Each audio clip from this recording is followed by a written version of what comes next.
Welcome to Decades of Horror 1970s. Over 50 years ago, Bram Stoker wrote the greatest of all horror stories.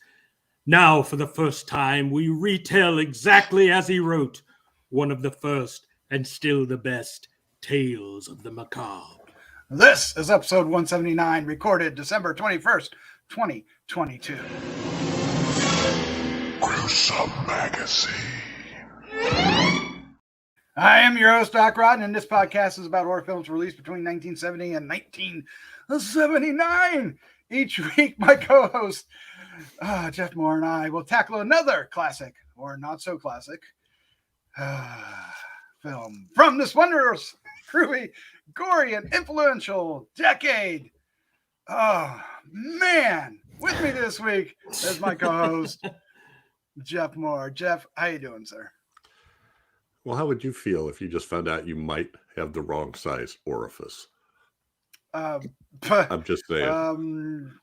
There's a story behind that shall never be shared. I'm doing well. I'm actually doing very well, considering we may be in for a big Snowmageddon.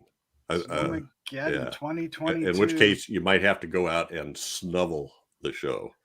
Snuffle the show. Snuffle the show. All right. It's going to be a repeat of last night's classic era. Oh, man. Also joining this week is Bill Mulligan, a writer, director, special effects guru, and all-around nice guy. How you doing, Bill? I am currently in Florida visiting my daughters. And we are also preparing for the Snowmageddon, where the temperatures might actually reach 50 degrees or something. It's the craziest thing. People are running around putting blankets around their palm trees because it's Florida. And as you can see, there's no cat molesting me tonight, so it's a different experience. But anyway, I'm doing fine, looking forward to the holidays, and glad to see all you guys. Nice. Also joining us is Chad Hunt, comic artist and co-host of Decades of Horror, all of them. How you doing, Chad? How you doing, sir? I am ready to suck some blood and groom some mustaches. Wow, you had me going there for a second. Yeah, we do need to groom some mustaches, don't we? Yes. Oh my gosh, what a night! What a night it is! Look at this. We're finally doing a Dracula that we could all cosplay. There you go. Hey, that's absolutely true. Mm-hmm. This is the shortest day of the year, so it's a good night to do vampires, I suppose. I don't know where I'm going with that, but let's just run with it, shall we? All right, we are doing Count Dracula from 1970, starring the one and only Sir Christopher Lee, and this is the one he did without Hammer Films. Well, he did another one too, but that was a comedy. Let's don't go there. Maybe there was a couple. But anyway, this is the one where he got to wear facial hair, as Bill said. This is going to be fun. This is, who directed this? Jeff. Oh boy. Bill, who wants to say? The one, the only, Jess Franco. Yes. And this is a pretty straightforward, serious horror film for him. Yeah. So this is going to be fun. Let's take a look at the card and just jump into things, shall we? Let's just do it. Yeah. Yeah. All right. Count Dracula, 1970, directed by Jesús Franco, I guess. Jess Franco. Written by Augusto Finocchi and Jess Franco. Cast includes Sir Christopher Lee, Herbert Lom, Klaus Kinski, Frederick Williams, Maria Rome, Soledad Miranda. Filming location is Spain, Italy, and Germany. Filming date was September 27th through December 5th, 1969. Released in Germany on the 3rd of April, 1970, but not until October 12th, 1973, stateside. Has a wonderful amount of alternate titles. Jeff, would you like to say a few of these? I'll try. I don't know French, but that's the title that comes up when you watch it right now online. Les Nuits de Dracula, the Nights of Dracula. Or Nacht, wenn Dracula erwacht. At night when Dracula awakens. And Dracula, seine Küsse sind tödlich. His kisses are deadly. Oh my God, that's great. Wow. We like Odlik. I do. Synopsis is the gray-haired Count Dracula regains his youth, dining on the blood of maidens, and is pursued in London and Transylvania by Professor Van Helsing, Jonathan Harker, and Quincey Morris. And that's an important to mention, Quincy. Yeah. We'll talk about that soon. All right, let's jump into this. We'll discuss when we first saw this and what was our first reaction, and if there was a span of time. What do we think of today? Who wants to start off? Who picked this? Chad, you're up first. Well, this is the first time I've seen this particular Dracula movie. Dracula. Yeah, I don't know why that is, because I've watched it and I don't think I've ever seen any Jess Franco movies, to tell you the truth. If I have, I was unaware of it. But this was a pretty faithful adaptation of the book, more so than a lot of the Hammer films and Bela Lugosi's Dracula, and a lot of Draculas we've seen up to that point, where I think they were limited by budget. That's why a lot of the bigger scenes from the book, but like the whole chase back to Transylvania, with Harker and Quincey and all those guys, was kind of left out a little bit, or in a bigger way than it should have been. And so there was a couple of things left out of the book, but most of those movies did that anyway. Most Dracula movies did anyway. But this was, I loved Christopher Lee as Dracula. I loved the transformation of him from an old guy and into a younger version of himself, sort of how it's described in the book and everything. The story was very good. It kept me wanting to know what was going to happen next, and I really liked all the characters that were in it too. I was glad to see Quincey back in there. The only thing that I had a real problem with was Van Helsing. Herbert Lom's Van Helsing was not the greatest Van Helsing, I don't think, in any Dracula movie that I can recall. He was sort of incapacitated most of the time, and he wanted to wait before acting on anything. That's no bad reflection on Herbert Lom. I love Herbert Lom as an actor. I just think his character here it wasn't the Van Helsing that we come to love in Peter Cushing and Anthony Hopkins. So I was, for first time watching this, I was very impressed with it, that it stuck so closely to the book, and the mustache. He rocked that mustache. He did rock the facial hair. Yes, he did. Mm-hmm. All right. Up next is Bill Mulligan, sir. When did you first see this film, and what was your first impression? I saw this a long time ago on television. Oh, wow. Where it was chopped up. I don't think there's a whole lot they had to cut out, which is amazing for a Jess Franco movie, where a lot of his movies, if they were edited for network television back then, would have been extremely brief. I didn't particularly like it. I thought it was a little slow and cheap looking. Now, after having seen so many Dracula adaptations, I actually appreciate it more than I did back then. It is still cheap. Mm-hmm. It still has some of Franco's, to me, annoying idiosyncrasies, like his use of the zoom lens, which has always driven me crazy and always will. I didn't even like it when Bava used it. It's just, to me, it just screams we didn't have the budget for a dolly, so we're going to use the zoom. I hate it. But for all that, looking at it now, one thing I'm impressed, it's actually very well photographed. The sets are really good. Okay, maybe there's a little too much cobwebs, but okay, it's Franco. We'll talk more about Franco, but Franco is a puzzle to me. I don't like most of his things. And yet I can't say he's untalented, because he showed tremendous talent. The man worked with Orson Welles, for God's sakes.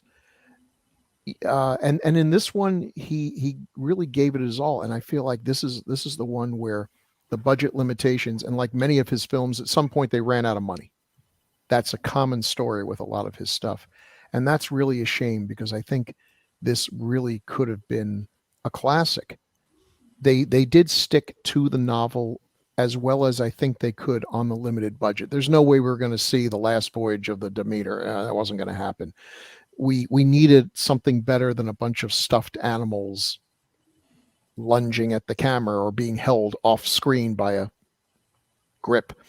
There needed some more things there.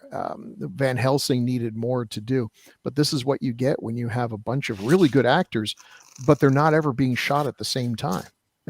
So, Klaus Kinski as Renfield is a brilliant piece of casting, I think. Christopher Lee disagreed. But what was Renfield given? I mean, you have the Klaus Kinski, for all of his horrendous number of flaws, seems too weak a word, was an amazing actor and an actor you can't take your eyes off of. He doesn't have a line of dialogue. He has one word. Everything else is just, why was that? And it could well be that they got on the set and Klaus Kinski announced that he was going to act this without speaking a single word. And there's no point arguing with the man because he's Klaus Kinski. Who knows? It just seems like, why couldn't we have had a really good confrontation between that Renfield and Christopher Lee or Van Helsing or anything for that matter? It's just, so there's a lot of lost opportunities here. And yeah, I'm tired of seeing the same Dracula story over and over again. But boy, there's some really good things in this. And yes, it sounds like such a simple thing, but Dracula with a mustache, starting out old and getting younger and younger is perfect. That's brilliant. And you really do get the sense. I love Christopher Lee as Dracula, love him as Dracula, but you could see in some of the Hammer movies, he was cashing a paycheck. He was doing what they said, but he was not enjoying himself and wasn't, in this one, especially when he gives that monologue in the beginning, man, that's actually, I think that's some of Christopher Lee's best stuff. He always said he wanted to do that he wanted to play Dracula as he was written, and that the Hammer movies didn't do that. And it's true, Horror of Dracula, he has almost no lines. He's brilliant in it, but it's all emoting. He wanted to get some of that out there, and in this one he does, and I think he knocks it out of the park. Really, really, really good. So, I mean, if you're a Dracula fan, if you're a fan of Christopher Lee or any of that, you have to watch this film. Go in knowing this is a very low budget affair, and appreciate it for what it is. And maybe that's what I need to do with more Jess Franco movies. I think I need to explore some more of his earlier stuff before the man. If you look on IMDb, there's like almost 300 films. You can't make 300 films and, take the kind of care that, say, a James Cameron does, in making sure everything's right. I mean, there's one got to be shot this week and there's another one got to be shot next week. That's how you get to 300. So not all of them yield great results, but, I think you have to appreciate what he did. And I really do like this film, more, which amazes me. When you first said we're going to do this one, I rolled my eyes. Rolled my eyes. And then I watched it again. It was the first time I'd seen it in a while. And for whatever reason, I am just more receptive to it now. So I'm glad you picked it, Chad. There you go. I take back my eye roll. There you go. There you go. Very good. Jeff, sir, when did you first see Count Dracula? And this is the first time I've seen it. I enjoyed this a lot more than I thought I was going to. I was expecting, just Franco has a certain reputation, so I was not expecting much. But I enjoyed this, and I liked some of the visuals. I love the part where we first meet the brides who come out of their caskets when Harker's walking around. I thought that was pretty well done. I hadn't seen that quite that way before. Christopher Lee is great as usual, but maybe even more so. I was really fired up to see Kinski's Renfield, but I guess I was a little disappointed. In my mind, I'm always comparing it to Dwight Fry, and I just couldn't. When you don't have any dialogue, but apparently he actually ate some flies. So that's not all that surprising, I guess. It sure sounds like it. I mean, he's like, That's our clause. puts them up here and you hear a crunch, and I'm going, that seems kind of realistic. So anyway, Herbert Lom, what are you going to do if you're going up? The guy you're going up against in that time period is Peter Cushing. You just can't win, I don't think. And it was a different Van Helsing. So I don't know. I enjoyed this much more than I expected to. The music is odd, but works in parts. So I guess, I don't know. We get some really, really big mallets and big stakes. It's a powerful pounding.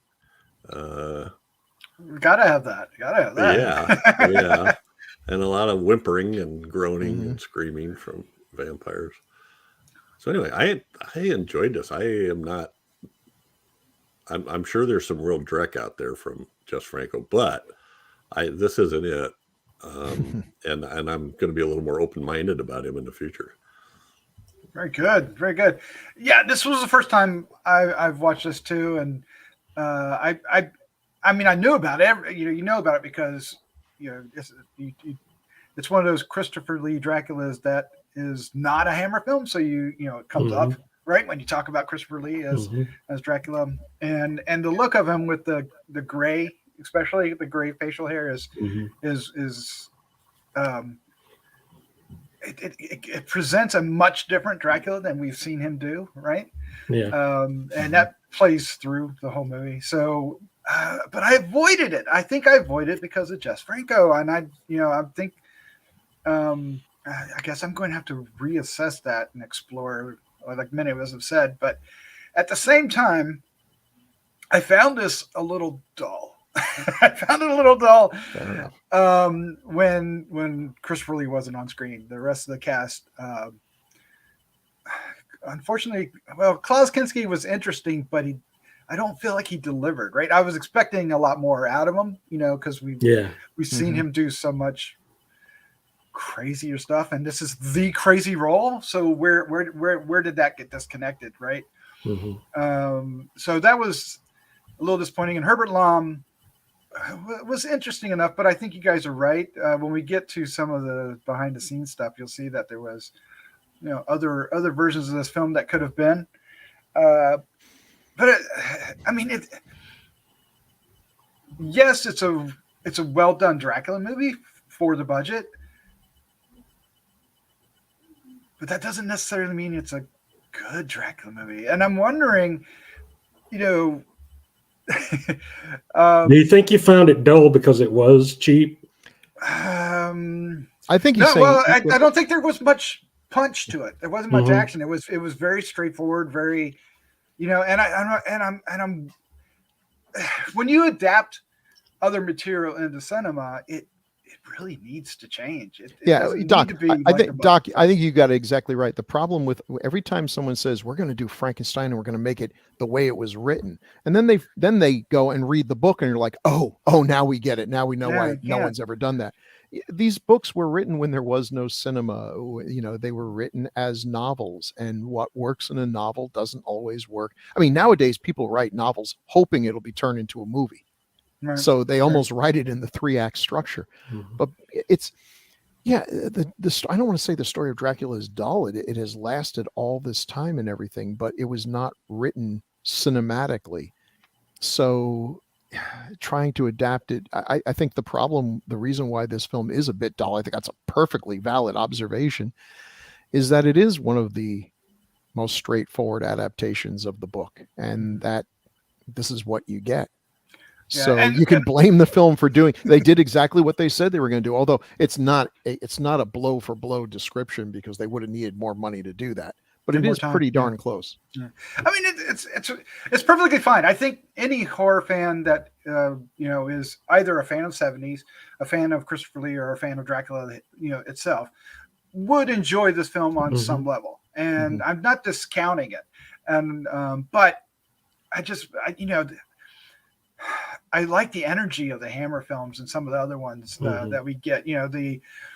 Even the Dracula from 1979, which is a little bit more faithful than the Hammer films in many cases, is more energetic, right?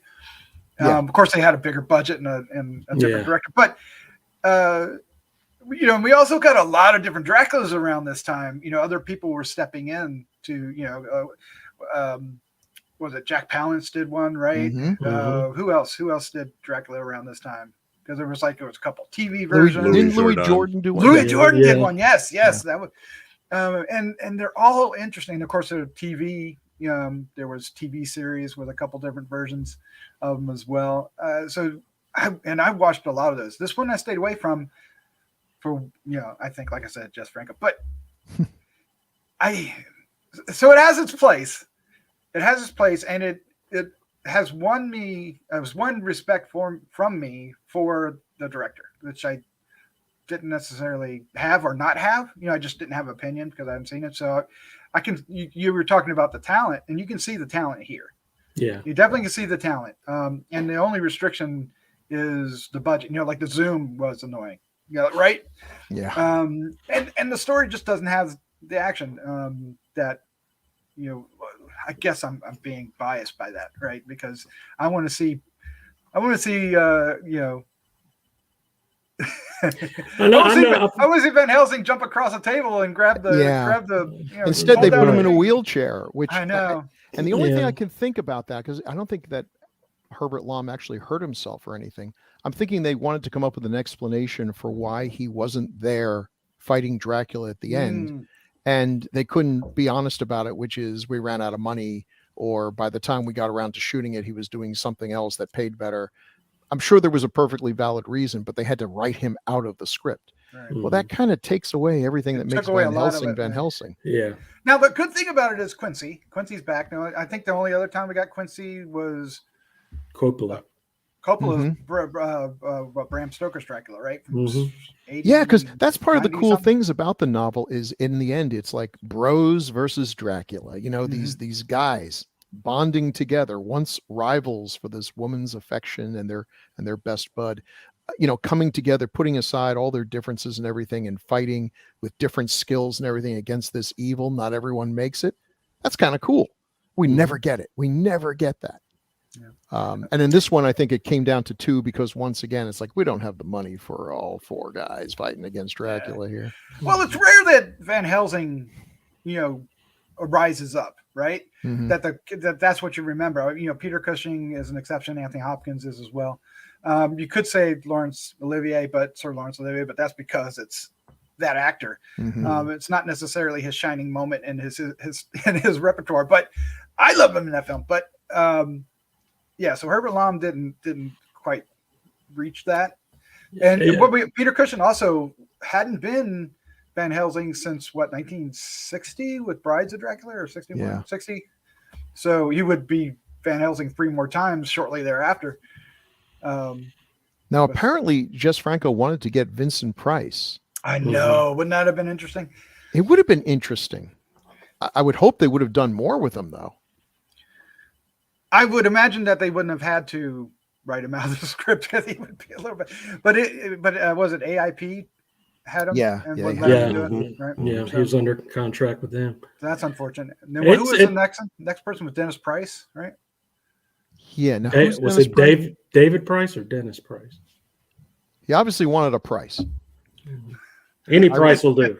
Ironically, it was the price that pretty much got all these people picked out. Yeah, it was Dennis Price. I'm going to look and see if I can remember what roles Dennis Price. Hey, because I'll forget if I don't. If someone wants to see probably the most accurate adaptation of Dracula, film director John Johnson, who's a really cool guy and someone I've gotten to know from conventions and stuff, made a low, and we're talking in the low thousands of dollars, 2.5-hour adaptation called a la carte from 2008. And it's definitely, if you can find it, it's definitely worth checking out. And it is very faithful. So, but it also shows you why that's not how it's done. It's a hard book to adapt. Yeah. I mean, it's not written in narrative, in your regular straightforward narrative. It's letters, memos, and Phonographs and things yeah, like that crazy. that tell the story. So it's a hard, Which at the time I'll bet seemed like really cool. You know, oh wow, this chapter is actually a transcript from a phonograph. Mhm. But now you're reading it and it just seems odd. I don't want to take anything away from the book. That's you know, how many books written that year does anyone remember? Right. And is it not possible that Dracula is the most adapted? If we take every Dracula movie as an adaptation of the novel, which you know is kind of playing fast and loose with it, but let's go with that. What would be its rival? What other character other than Frankenstein? Scrooge Dickens. There's been a lot of those. Yeah, Frankenstein is up there as well. I saw an article about this. I'd argue Dr. Jekyll and Mr. Hyde, because you could probably argue that a lot of the werewolf movies are really Dr. Jekyll and Mr. Hyde movies, but that's playing a little loose with the rules. But yeah, they usually go with the French book, right? So you got to respect something that has had this, you know, Phantom of the Opera. You have to respect anything that just captured people at the time and is still capturing people now who are 1,000% different from the people who read the original. Mm-hmm. You know, that we have very little in common with those people. Oh my and the God, things that they thought were great, we now look at and like, yeah, okay, never mind. But yet those things still compel us. Well, I mean, it adapts to a play much better, straightforward from the book than it does to the film. And that's what, you know, the 1979 film was also adapted from the play, which was adapted from the book, right? Mm-hmm. And that's what a lot of people do in Dracula movies anyway. That was the original. Was the original, yeah. Yeah, the original was, but they adapt from either the play or other movies they've seen, you know, and it's not really... They bring in other elements, and then of course Nosferatu is, you know, a twist on it, a version of it, an homage. Yes, copyright infringement. It's the official term, it's the legal term that I got hit with. All right, well let's take a look at the posters, and then we'll get into some taglines here. But let's look at some posters here. That top one looks like a cheap Jess Franco movie adaptation. You know, we got two colors. Saw any fangs in this, did we? I didn't. Oh, that's right. There wasn't any. There is. Sometimes when they showed some close-ups of his face, you could see the fangs, but they were understated. These were not Count Yorga fangs. They were little points. That you'd see when his mouth was slightly. And that's also accurate to the book. His teeth were pointed, but they weren't freaking saber-toothed tigers coming out. The one on the bottom I like that artwork. Because it wasn't much of the blood dripping down the neck like we get in a lot of movies. Was there? I didn't think about that. No, it was understated, and that's just some. That looks like Neil Adams artwork right there. It is nice. I wonder. I wonder. There's definitely some blood on that and fangs. Yeah, that's some liberties taken there. He looks like a crazy old man. And I guess this is Jess Franco. This is a bunch of other things. Yeah, I just want to say, so Jess Franco up above with his, and I don't know if they ever actually married, but his wife, his muse, the love of his life, Lena Romay.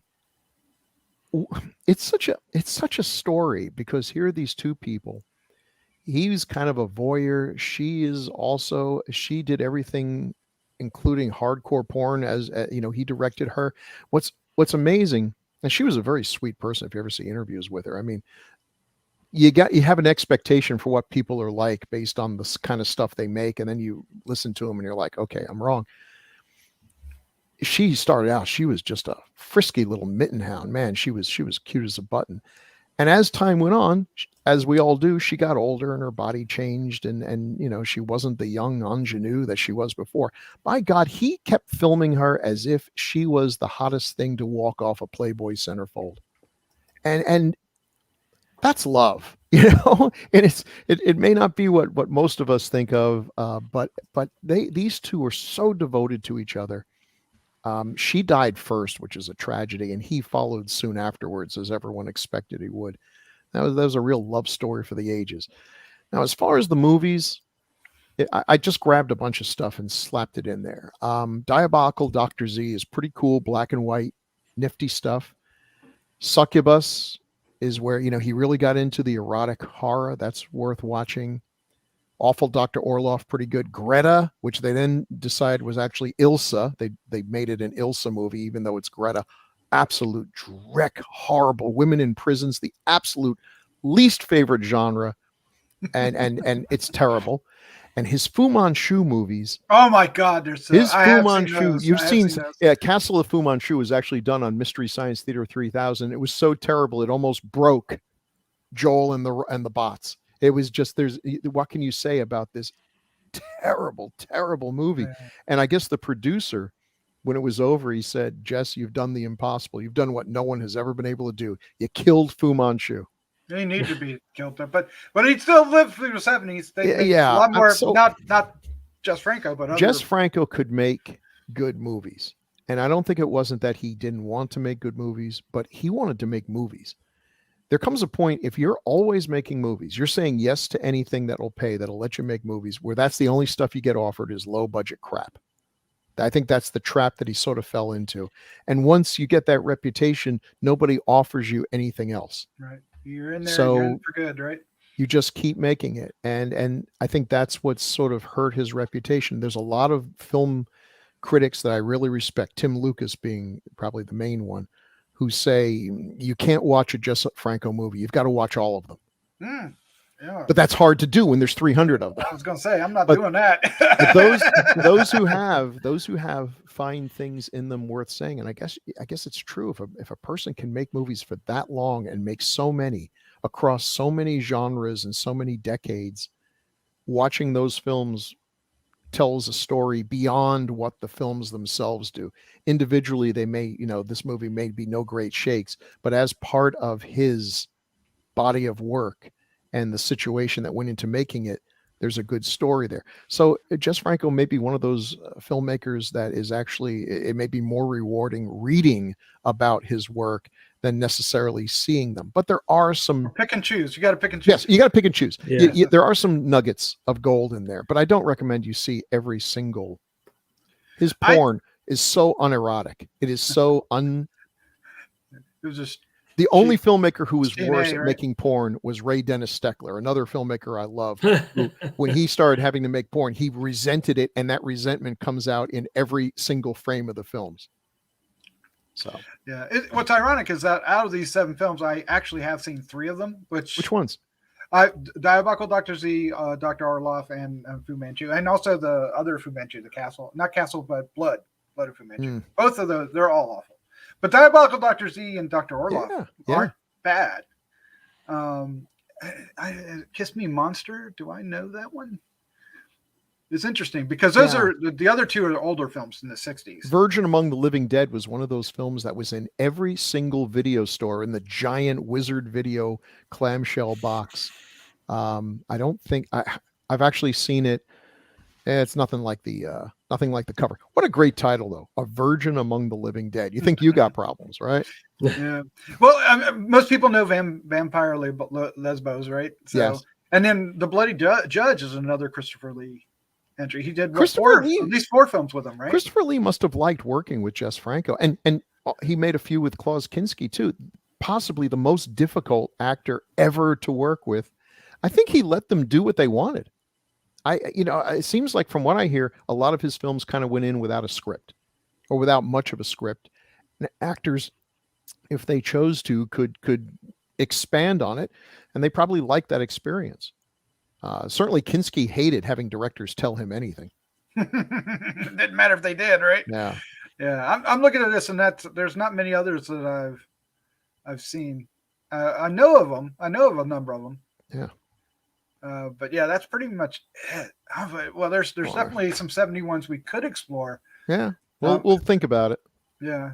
Well, anyway, so let's before we move further into this, do we want to get into some taglines, Jeff? Oh, it's time for taglines. Wait, this movie had taglines? Recognize that? Yeah, only from about 500 Godzilla movies. That's King Kong versus Godzilla. And Creature from the Black Lagoon. And, That was the most stolen riff Yeah. in horror films. wah, wah, wah. I'd love to have that. Like I walk into a room and all that just plays out of nowhere. Oh man, wouldn't that be great? I Yeah. bet there's something out there that does that. All right, Chad, hit it. All righty.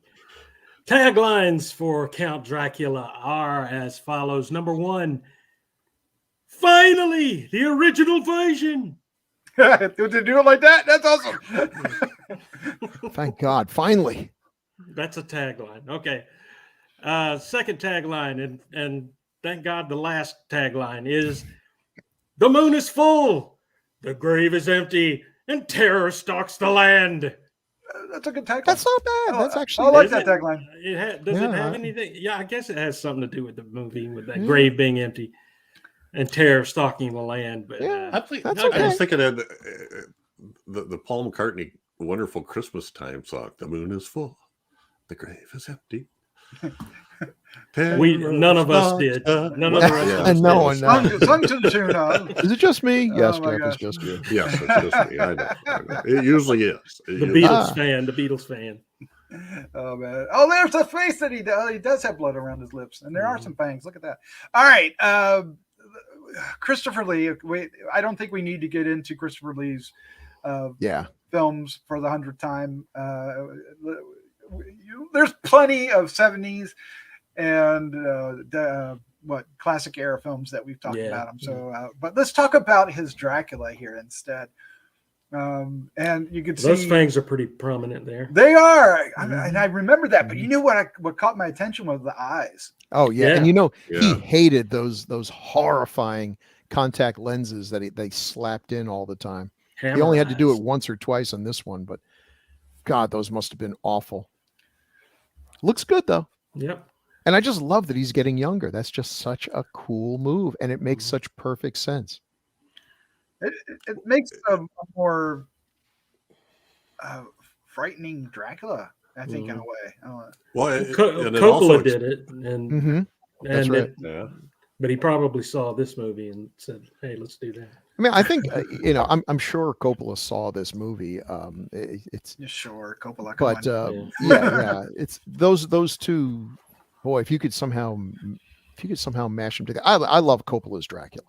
It's one of my favorites. I know it's controversial for some people. Gary but Oldman, right? So come on. yeah, I mean, he's like, yeah, if only we could replace Dracula. It's like, well, if Dracula's Gary Oldman, no, that's pretty solid casting there. But he Sorry was to great there. interrupt you, Jeff.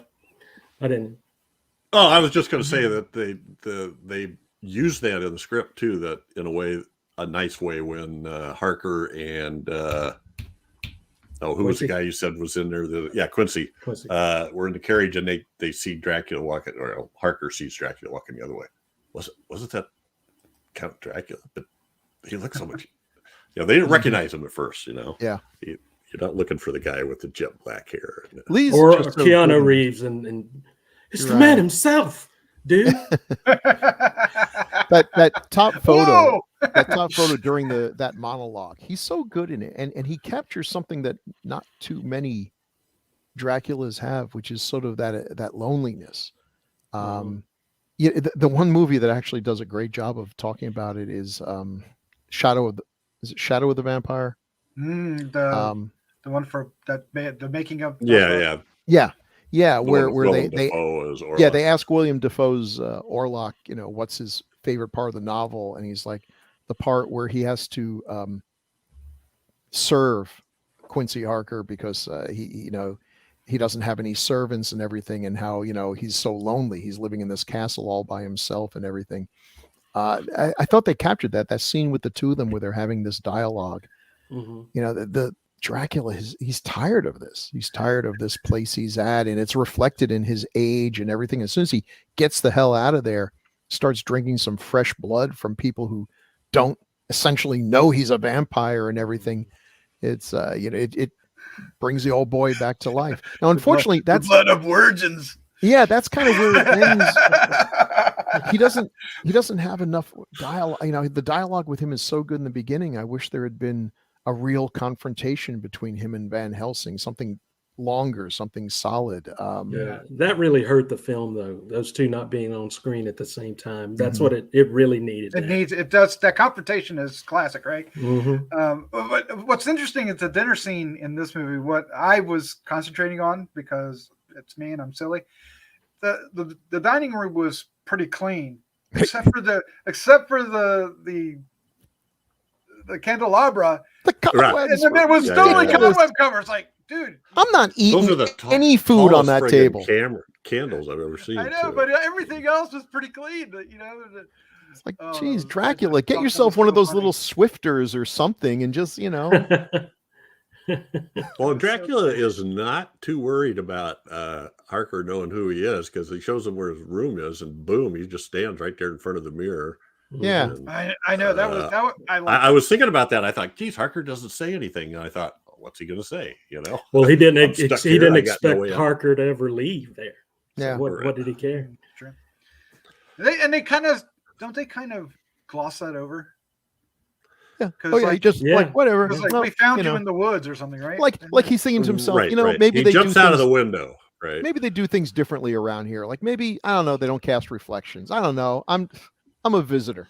He leaps after the brides and everything scares him, and he's bitten. He leaps out of the window of the castle, crashes to the ground quite a ways, and then the next time we see him, he's in a bed. In England. Oh, we found you 200 kilometers from Yeah. Belgrade. He wandered around for a month in the right direction. In the right direction. I love that. Laying by a stream. Oh, with I forgot what that quote was.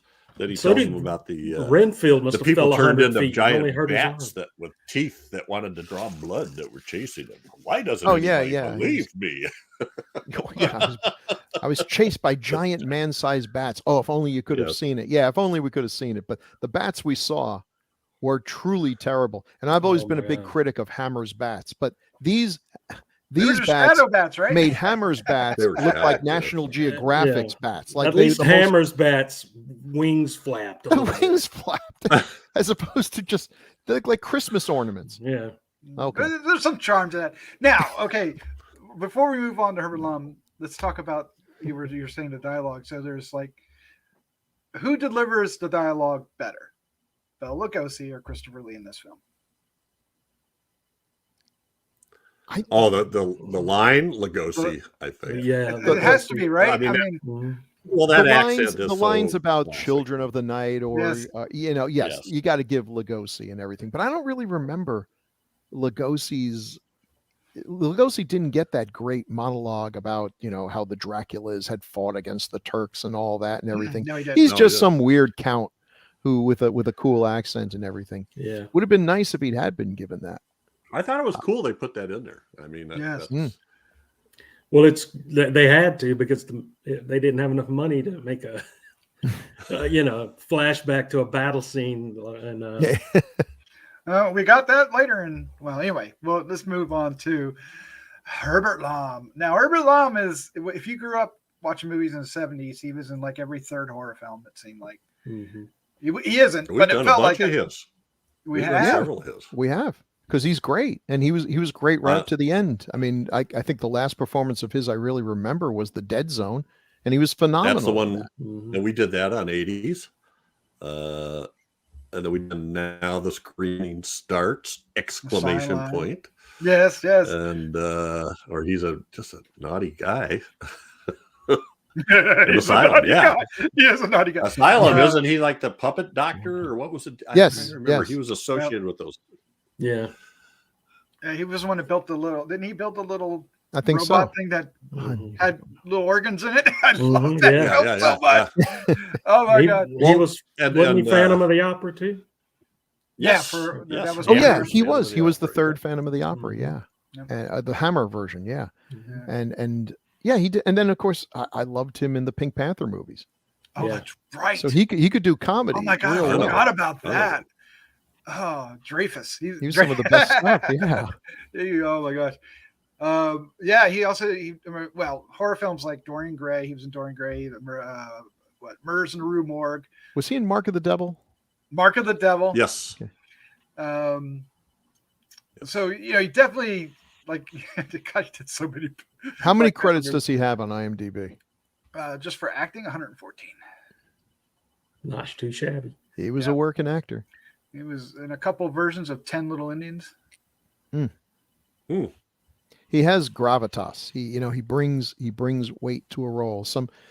This is not a great Van Helsing, but it's not because of him. No. The scenes that he's in, he's fine. It's just that he doesn't have very much to do, and he drops out in the middle and is just like, wait a minute, we're used to having our Van Helsing be a big part of the climax, and instead they just stick him in a wheelchair and it's like, sorry guys, good luck.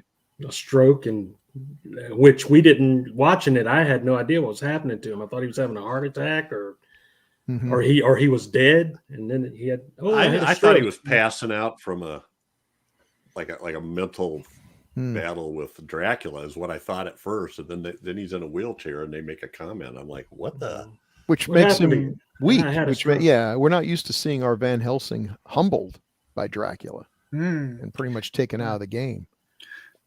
Yeah, I don't mind him being the Dracula.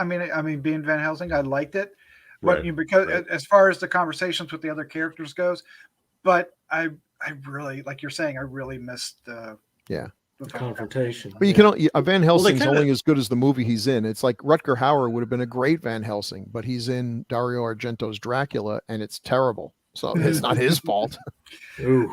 Yeah, but I would imagine now that you said it that he's probably more well known to the casual cinema fan as the Inspector Dreyfus in Pink Panther movies, because he did like half a dozen or so. The climax is really anticlimactic. You know, it looks like there's going to be a big thing. I don't know. I know. No. By this time, You're right. We're used to seeing Dracula like Yeah. Transform. bubble into a bunch of Yeah. dewy red. Jeff, that Sawdust is or actually fall that into is the exactly the reason why this movie left a bad taste in my mouth when I saw it the first time, because I think I was with it for the most part, but we get to the end and we have superimposed flames that are clearly not anywhere near Christopher Lee, and he gets taken out like a bitch. And as I recall in the book, that's kind of how it happens. That it's pretty close to how it happens. And when Coppola did his version, wasn't there a big he was battle like, at the end though in the book? I think there was a big battle with like the gypsies Right. and everything. And but Dracula, I think they pretty much open up the coffin and he's getting ready because it's almost nighttime, but then they just take him out. They They stab him and they. Yeah. You gotta do what you gotta do, right? We had the little transformation of him in the Yeah. flames melting a little bit and reverting. Oh, there back. was. Which was there was cool. a couple. That was There cool. was like two. I like it. I liked it when they kicked the flaming coffin off and Like, get out of here. Get out of here! Get out of here! Oh, Klaus There's Kinski. Claus. Well, I expected more from the when they killed the brides. Actually, True. Yeah. I mean, they pound and they make a big deal out of the pounding, and then they have this screaming and whimpering. Is it finally the last one where there's a splatter of blood goes across the guy's face? But we don't. Which I guess That's it's, right. it's a lot easier to just throw a glass of blood across his face than it is to show it gurgling up. And Well, and that's kind of been parodied over time, right? They all. Yeah. What was it? Wasn't it in Dracula Dead and Loving It? Well, that too. Yeah, definitely that. I was thinking Fright Night when Peter Vincent was Peter banging on Vincent. it, and he would just go, Yeah. all right, Klaus Kinski. Look at that face. I mean, Yes, young. Yeah, there. what a face. But there's not a lot to say because he didn't have a lot to say. he didn't say That's a lot. because he can't compete with.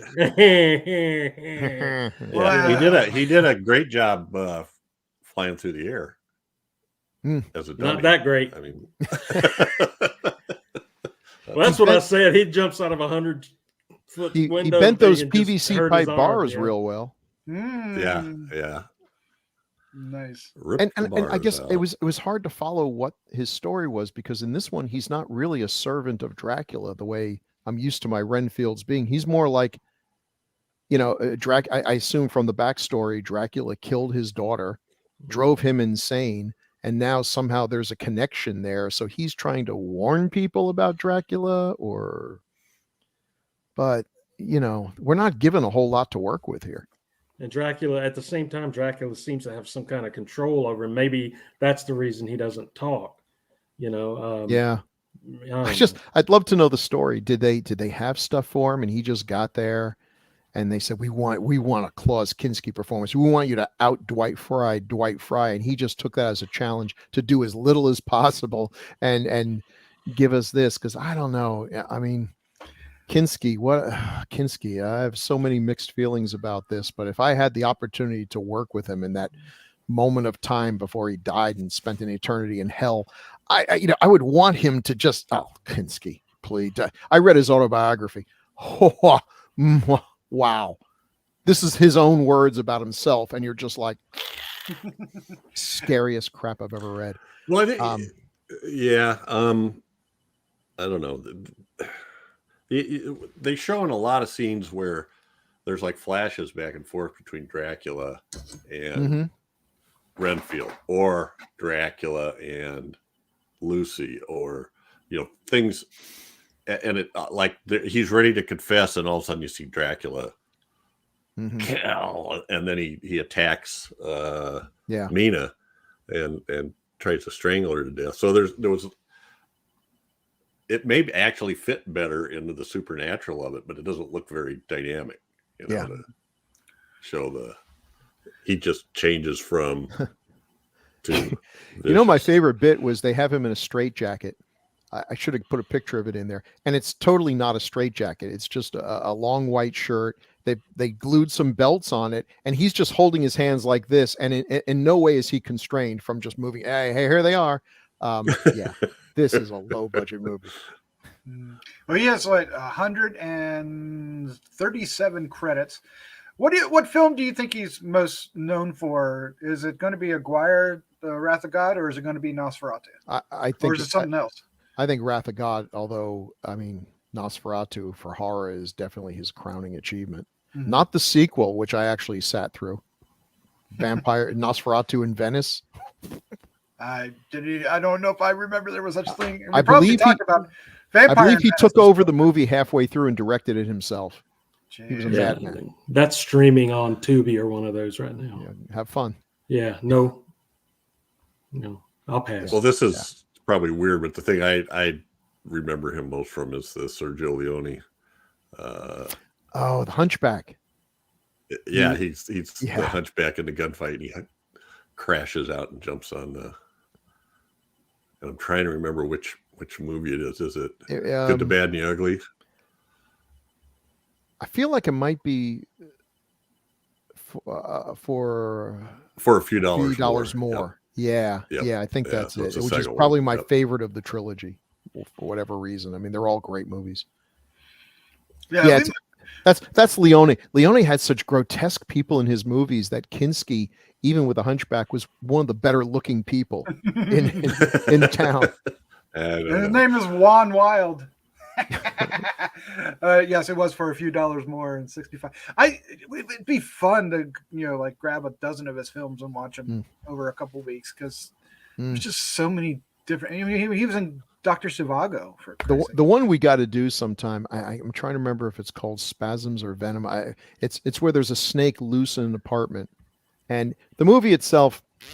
But if you can get it and listen to the director's commentary, it's great, because this poor guy had to direct Klaus Kinski and Oliver Reed in the same movie. Oh my Lord! Can you imagine that? No, you can't imagine. You got to listen to the commentary. It's so awful. Drunk. Yeah, it's Venom. It's Venom. 1981. Yeah. Oh my gosh. Well, yeah, we'll be talking about Kinski again for sure. All right. Well, we want to talk about Maria Rome as Mina. Mm-hmm. She was the wife of the producer. Oh, well, that explains a lot. Yeah. But she's also lovely. And again, look at these pictures. These are really nicely shot, nicely composed, nicely lit. And whenever I think of Jess Franco, the word nicely is never in front of any of those descriptions. And yet, again, this film has some quality stuff. And he was not working on a big budget, maybe a bigger budget than some of his films, but it was still a tiny budget. She looks great. You had two cinematographers, Manuel Marino and Luciano Trezati.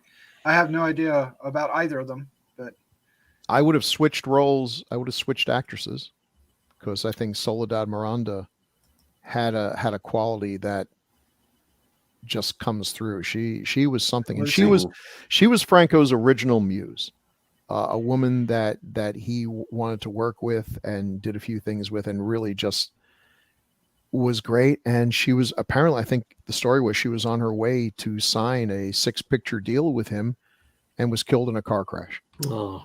And there's very little left of her, but I really do think she had an interesting presence, that she could have been like a Barbara Steele kind of iconic actress for these roles. She's in one of my, go ahead. She has that look of a Hammer girl. Yeah. You know, and she's in one of my favorite terrible movies, The Sound of Horror.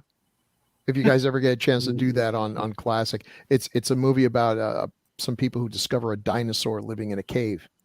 And this movie had no budget. Even it had Franco film budget. So there's no way they could make a dinosaur. So their solution, it's an invisible dinosaur. Oh, of course. Oh my God, the nerve, the chutzpah, the temerity, the gall. That's brilliant. Wait a minute. That's like 10-year-olds playing dinosaur in the backyard. It's an invisible dinosaur. What was the movie we did? Invisible Invaders. Yeah. Sci-fi movie where they were, all you see is footsteps in the sand. Yeah, it's great. The easiest effects ever. Nice. Do we want to talk about the Quincey Jack Taylor? Because he's done a variety of a lot of stuff. I didn't realize that. Yeah, he did stuff with Franco, but he also did like Dr. Jekyll versus Werewolf with Paul Naschy. Yeah. And some others. I saw another one. He did Ghost Galleon, which is the Blind Dead. Yeah, and Night of the Sorcerers. What do I know? Oh, I love Night of the Sorcerers. That's also by the guy who did The Blind Dead. It's a vampire movie. And he's like Devil's Exorcist is in here. All kinds of films, and he worked well up until he did something this year. He was Mr. Billionaire X. Still alive, still working. Yeah. So definitely somebody that's done a lot of horror that we don't often talk about. No. He's done a lot of stuff that isn't horror, of course, in his career, but because he also has 127 credits. So wow, busy guy. He was. Oh, you know who he was? I recognize him, but he was the priest in Conan the Barbarian. Oh no! Really? If I'm thinking of the right scene, the priest who comes up and starts hitting on Conan. Hitting on Conan. Yeah. What are you doing? Didn't work out too great. Didn't? What happened? And then what? Fred Williams, not the Fred Williams, but this Fred Williams played Harker, right? Jonathan Harker. Not as much horror for him in his credits. He does have 44 credits up until 92. If there is horror, it has he was in the Vengeance of Dr. Mabuse, and I don't think that's horror, is it?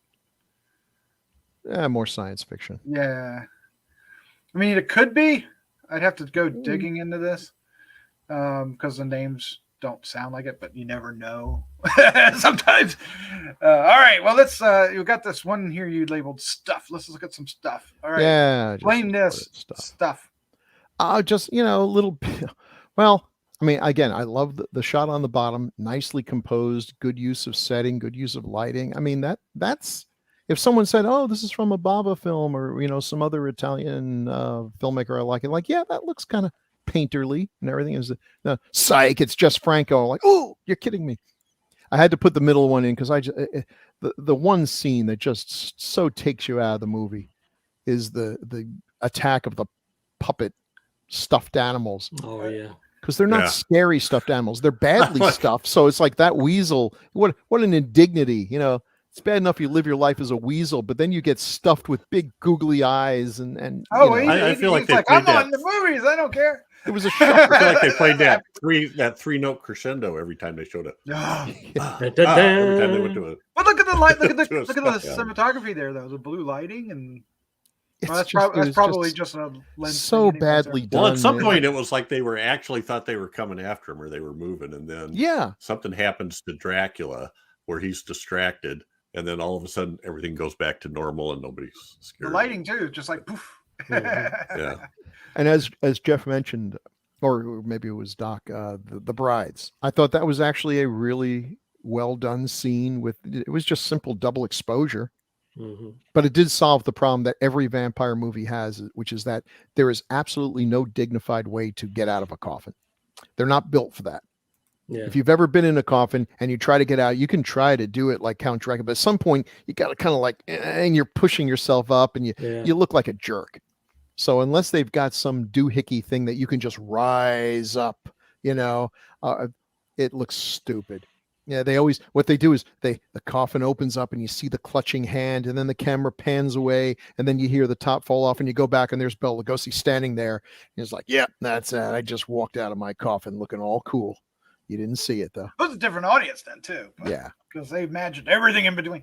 So Christopher Lee, I think, really sums it up in his autobiography how this film should be viewed. Damn good try at doing the Count as Stoker meant him to be. That's fairly accurate. That's fair. It's a damn good try. Yeah. Yeah. And Lee was willing to be in cheap movies. I mean, every movie he did with Jess Franco was pretty cheap. These actors, these were actors who worked. They did not sit around reading scripts and throwing them against the wall because they didn't meet their high standards. If they were available and they were paying, at least, getting them out there and paying enough to make it a good deal and everything, they'd be in stuff that wasn't. And then I don't think they thought that it was going to hurt their reputations much, because what were the odds that these movies are going to be shown anywhere? And they had that ethic of, hey, this is work. I'm putting food on the table. Right. This is what I do for a living. So back then, I don't think it was as important to pass up bad scripts as it is today. It became more important when you were working for the big studios. Like if you were a Hollywood star and you were in 3 dogs in a row, suddenly your box office poison. Now they're blaming you for this film not doing well. So it was important that if you're Katharine Hepburn or something, that there's 5 movies that are going to be made, and there's one that you're perfect for, or one that just looks like it's got all the right things. You're going to fight for that role and everything. But when you're a character actor, a working actor, someone who's going to Europe and stuff, it's just, what am I doing this week? Well, this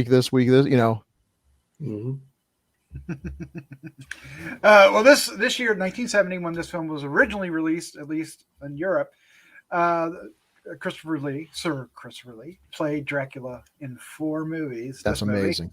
This movie, 2 Hammer films, Taste the Blood of Dracula, a good one.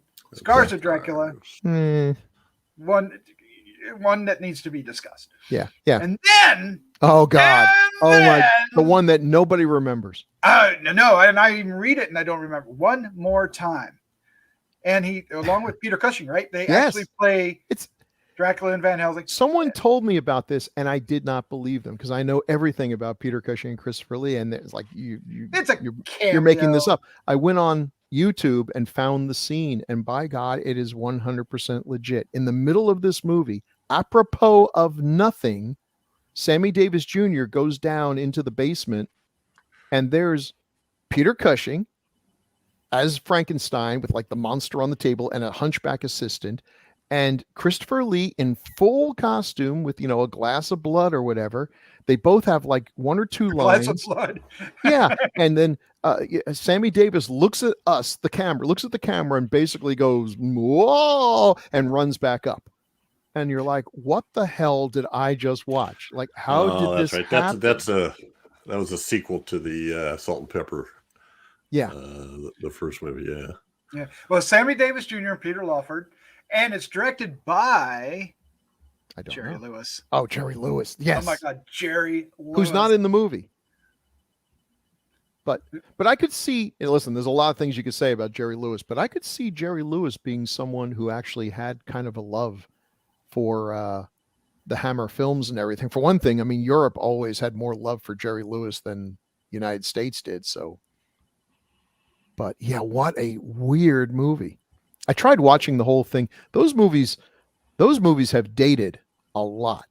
You know, Wonder why. it's funny how they were saying, oh, even the these old- clothes they're wearing. oh yeah, these old really. gothic vampire movies, they're so dated now. Those movies are just as good as the day they came out, but the stuff that they tried to make, for that would be with it and hip and cool, were totally not with it, hip, or cool within like 3 weeks of being released. All right, here's something interesting. I'm surprised by that. All right, so you mentioned that it was a sequel to Salt and Pepper, which is Sammy Davis Jr. and Peter Lawford again. Both films were written by Michael Pertwee. I'll have to look and see who that is. But the first movie from 1968 is directed by Richard Donner. Oh wow! Yeah, Huh. Richard Donner. Oh my gosh! Let's make sure it's the same Richard Donner. I'm going to look it up because who I'm thinking it is. No, he yes, probably it is. It is the same Richard Donner. I'm sure it is. Yeah. Oh my god! Gotta Superman, start somewhere. Lethal Weapon, all that. Oh my god! Maverick, Scrooged. I love Scrooged. It'd be so hard now to explain to a young person who Sammy Davis Jr. was and why he was so incredibly popular at the time. If you show them that stuff, they'd be looking at like, what were you all smoking back then? Well, That says a lot to do with it. I shared something with Sammy Davis Jr., the Candyman. There's the The Omen for Richard Donner too. I don't think. Oh yeah, the Oh, Omen. yeah, Oh my the god. Oh, somebody shoot me! I should have said that. Jeez. Oh my gosh. But I just think it's course. interesting how so much of the pop culture, non-horror pop culture from back then, has aged horribly because I guess it was just so tied into that time that now that time is gone, they seem inexplicable on why they were popular. And yet the horror movies, the stuff that we do, Yeah, Well, they're it's still usually- worth they're watching. not bad. yeah. Did you guys ever watch Laugh-In? Mhm. Yeah. That was huge. Yeah. Yeah. When that started, it was different from everything else. And now you watch that now, and it's like, Oh, my God. Horrible. Oh my god. It is We were cringy. glued It to is our so TVs for cringy. this. I only watched it for Goldie Hawn. Goldie on. Well, Yes. doesn't Polka hurt. dots Doesn't painted all hurt. over. for the But didn't that for have the the dancing sequences, what was the actress's name? She they did a dancing thing. Ruth Then they Buzzy? had doors Ruth open. Buzzy. Yes. People- Oh my god. Yes. Ruth Yeah. Buzzy, Joanne Worley, Artie Johnson. Oh, yeah. Henry. You could take the Gibson. best of Laughing and cut it down to a very entertaining hour and a half. It was a But you're variety going to be show, doing come it from like 39 hours of film to get it down to that. It's Well, I bring it up because Sammy Davis Jr. did a recurring skit on there called "Here Comes the Judge." Here comes Yeah. the judge. Oh, that's right. Here comes the judge. And that became a Here comes the catchphrase. judge. Here comes Oh my the judge. god, I Here comes remember the I that. used that the other day at work, and everybody looked at me like, Whoop. well, "What are you Just goes talking right over. And then if you try to explain to people, it's like, well, it's funny because basically he'd be like, "Here comes the judge," and you're like, "So did the judge show up?" And he was, and goes, "No, it's just basically him saying, 'Here comes the judge. Here comes the judge.'" was the And judge. they're He was walking away from you at this point. They're like, Yeah. yeah. I'm sorry, And you of had to be course- alive then. Cannonball. He did, Sammy Davis Jr. He was a good singer. He's a Yeah. good singer. Good And I think dancer. he was a good song and dance man too. But he also did pistol tricks, like gun What? spinning. And yeah, he was really good at that. He didn't do it on TV very often, but I don't know why he did it, but he was into that, spinning them and, Yeah. Of course, I said it earlier. The Rat Pack, Vegas. could and put all out that. your eye with yeah. Yeah, the rap. Stop that. That's not No, funny. I'm sorry. No, But too it soon. is. Okay. All right. Well, let's wrap this up because we got some feedback and we got other things to do. More podcasts for you, the listener. So let's go ahead, go around and sum it up, boys. Chad, you start off. Yeah, watch this. If you haven't seen it, watch it. Especially if you're a Dracula fan, Christopher Lee fan, and this is one that I also never watched and skipped over a lot of times to watch and never did. So, and I'm regretting that now because I liked it. And despite what people say about Jess Franco, like I said, maybe I've seen a few of his movies, but I'm not aware. of it. This was pretty good and stuck close to the story, so I enjoyed it a lot. Excellent, Bill Mulligan, sir. I would echo everything Chad said. I'm glad he picked this. It's a good adaptation of Dracula. It's got some good performances. It's got some weaknesses, largely due to the fact that it is faithful to the source material and that they were working on a very low budget. But it's definitely worth watching. Now, if you watch this and you think to yourself, man, I love this, I got to watch everything that this director has made. Choose wisely. Be forewarned that there's poorly. choose wisely and look around. But disregard. Jess Franco is one of those people who probably shows up on every list of worst directors ever, and that's not fair. Now, it may be true that he has made more terrible movies than any other director, but that's because he made 300 movies. Quantity over quality. Yep. Yeah. So definitely worth watching, and it does remind me, as I sometimes have to be reminded, that Jess Franco was someone who had to be reckoned with, and is worth examining. Sorry. No, go on. I'm done. Jeff, give us your thoughts on it. You know what? Pretty much what they said. It's definitely worth a watch, and it's got some interesting scenes and some interesting dialogue. Dracula has this one line where he does meet Van Helsing. It's not a full face off, but that's when he says, "You have learned much, but it won't do you any good." That's not exactly what it is, but it's accurate. It's obvious they're not in the same room, though. Oh, it's yeah. Never were in the same room. Oh my gosh. So anyway, it's worth watching, and Herbert Lom is decent. It's just there's the iconic people that have played this role before are hard to. It's the role, not the actor. Yeah, they're overshadowed. Yeah. So anyway, check it out, and you could see Klaus Kinski rip the bars out of a window and jump out of a tower. Yeah, and only hurt his wrist. He only sprained his wrist. Sprained his wrist. What a guy! Holy cow! Well, and that's why he's a legend. They have to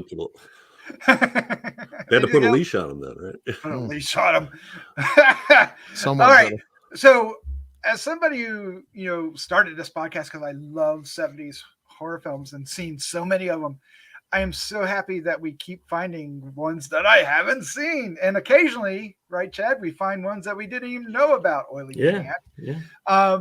So finally getting to watch this is a joy of doing this podcast, regardless of what I think of the movie. I don't dislike this movie. I don't hate this movie. But I don't love it. Well, it's adequate. It's well made. I hate to say, especially for Jess Franco, because that falls into what Bill Mulligan is saying, because that reputation of, and what Jeff was saying, quantity over quality. This one is quality. This one is well made. Of course, it's got stars in it that you want to see. And if you're a fan of the 70s and you're watching this, you are a fan of the 70s, it's worth checking it out and just experiencing it at the very least. And you never know, you might actually like it. I wouldn't be surprised. All right. Well, that's our review of Count Dracula, 1970, and 1973, if you want to count the states. Be sure to leave your comments down below what you think of the film. But stick around. We have some feedback, which is always wonderful. So, Jeff, you want to dive into that?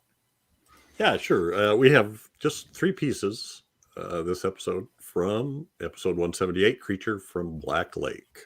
Yeah! And the first one, you might need to help me, is from Kevin Clayton, which I think is a first-time commenter, at least for DOH. And he says, "I've been watching this recently, laugh out loud." So I don't know if he means the podcast or the movie. The important thing is it made him laugh. Yeah. I would have thought he was talking about the movie, but that's what I thought when I first read it. But now when I look at it, I'm thinking, we're pretty funny sometimes. I appreciate it. Fun to look at, Kevin. And Evil Genius, this one really hit home for me. I had to go on a YouTube search after this. Evil says, can't say I saw this one, but I will have to check out the revamped release.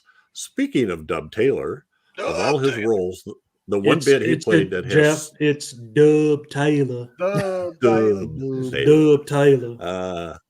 He played that one of all of his roles, the one bit he played that has stuck in my memory was in the Hubba Bubba bubblegum commercials in the 80s. As soon as I saw his picture in the graphic, that commercial just ran in my brain. Hashtag child of the 80s moment. Yeah. And those are great commercials. Yeah. Oh my gosh. They use a Western motif, and Bub Taylor is one of the characters, and they're the bad guys are always one of them they're gum runners. Gum runners! And another one they're gum fighters, you know. Mm-hmm. Oh my god, that's wonderful. But he's always the guy on the sideline, you know, shouting out a Dub Taylorism kind of thing. That's great. Taylorism. You Yankees, get out of here with bringing that up, people, because I had forgotten about that, and I went and watched every one of those commercials. Oh, that's so funny. Raspberry, for strawberry, for grape. So anyway. I love stumbling across those old ads on YouTube. Mort Meek eating his chocolate chips ahoy. I'm like, oh my god, I'm 7 years old again. Oh my god, It's stick in your head. Hubba Bubba, man, that was the gum to get. Yes, it was. Grape. Tom Carvel. That was another commercial trip I went on that I'd never heard about. Either that or the gum in the pouch. The pouch. Yeah. Like chewing tobacco. Yeah. The Big League Chew. Big League Chew. That was it. Yeah. Gateway drug to real tobacco, and then that's heroin. right, because we got it. It's like candy cigarettes, really. I mean, yeah, because you could blow into them a little sugar. Instantly made it much more cool than it really was. All candy back then were gateway drugs for something. Yeah. You had the little stick you stuck in the dust stuff, and you licked it off the. Did you guys? Did they still have little? I know a kid who snorted. I'm sorry. Go ahead. The pixie dust. Yeah. Sorry, Chad. Yeah, you just make a line of it and go to town. Go down. All right. Yeah. Well, they had black licorice guns. Did you ever have those? No. No, it beats eating black licorice though. Man, Bill's an expert on nasty candy. Yeah. Nasty candy. I did not know about the black licorice guns. Pipes. Oh, that stuff's all gone now. Yeah. They used to have gum cigars. Next one up is from Scott Wells, and Bill should read this. It was actually an email to Bill. Okay, email to me. Good morning, Bill. I hope you'll forgive me for reaching out to you directly. Oh, please go, everyone, go right ahead. I live a lonely existence with my wife and 7 cats. I welcome your contact. Wife and 7 cats. Sorry, that's true. Not the lonely existence, but the wife and 7 cats is true. I was just listening to the start of the Decades of Horror review of The Creature of Black Lake, and while I haven't seen that one yet, you did comment on a film near and dear to my heart, The Legend of Boggy Creek. Then I hope you went back and listened to our podcast on it. Yeah. See, The Legend of Boggy Creek was actually the very first film I ever saw in a theater. Awesome. I was maybe 5. Oh, God. Wow. And my older brother took me to see it. I've been a horror fan ever since. What's more, when we got home, he pulled out an atlas and showed me where the film took place, bringing monsters into the real world and giving me a love of cryptids, which you also share. So thanks for bringing up one of my best memories. I know it's not the best film, but I'll always love it for what it was to me. Have a good day. Hey, thank you, Scott. Seriously, I'm glad you bring up so much. First, your brother was awesome. He was. That is an awesome older brother who would not only take you to this movie hoping to scare the poop out of you, but then take you home and show you on the atlas and just give you that sense of wonder of, that this world still has some mysteries and some cool things in there. I was a little older when I saw it, and I was already into cryptids, but definitely that's one of those things. I am unashamed of my cryptid love. I've kind of given up on the thought that I'm ever going to live to see them catch a Loch Ness monster or a Bigfoot. If it happens, I'll be happy. But if I die with that particular itch unscratched, that's okay. Life needs a little bit of mystery, and they give it to us. And we all. But need that just shows we all have that where you have a movie or something that you knew it wasn't very good, but something rang true with you in it, and it made an impression on you, and it turns into one of your favorite movies. So that's very cool to hear. And we all have that. The Tingler. Yeah. Oh my God, the theme is great. What are you talking about? Yeah. And that's why, I mean, we don't love all the movies that we review, but in a sense we do. And we understand every movie is someone's favorite movie. God help him. There is someone out there. Castle of Fu Manchu is his absolute favorite movie. May God have mercy on his soul. But it's true, they don't just exist in stasis. You see it at a particular time in your life, whatever's going on, whatever age you are, whatever life experiences you have. And art does that. Art touches us in different ways. So good art, bad art, that's a very subjective thing. For someone, the most terrible movie ever made is great art. Good art and bad art. Yeah. Speaking of movies for you. Bad art lives down 2 houses down. I'm good art. So thanks for writing that in, and that actually Thanks, that was Scott. very nice to say. Thank you. Scott's a good guy. Yeah. Isn't that a Joe Hill story? Pop art. I got to go look that up now. Yeah. Joe Hill's good stuff. Pop art. What's up for the next week, Doc? We have nobody spoiled who's in this movie. Okay. Don't spoil it. You probably know, but we're not going to say who's in it until we record it. But what? We are doing a TV movie, and it is called from 1977. There's a view for you, and it's called The Possessed, and it's an Exorcist ripoff for TV. It looks like it might even been a Night Stalker kind of pilot, but it never went anywhere. Yeah, it tells you. Ernest Borgnine and Shelley Winters. That's a different movie. Involves a boat.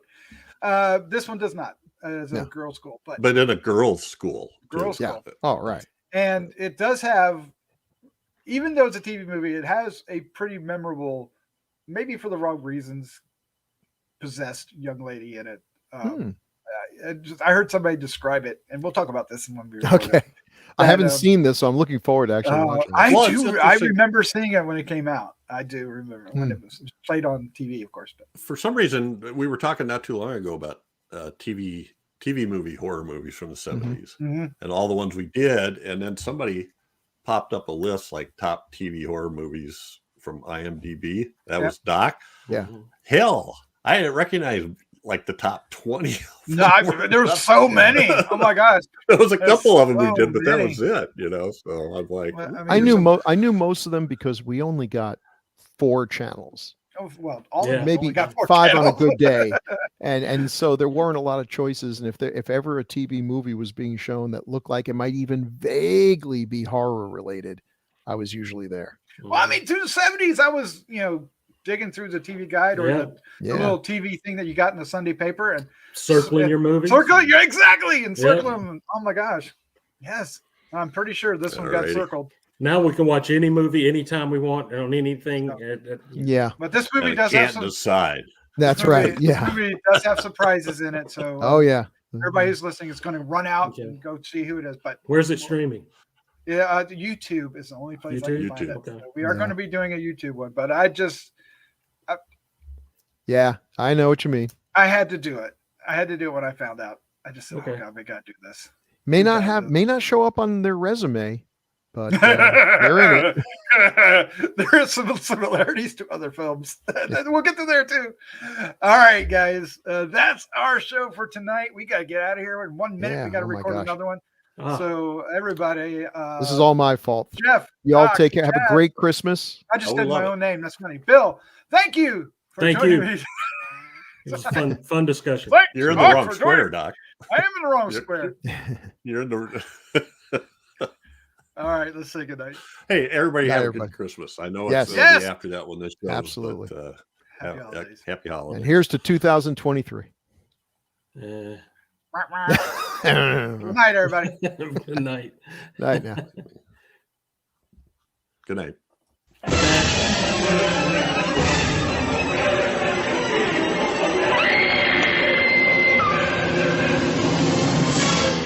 Gruesome Magazine.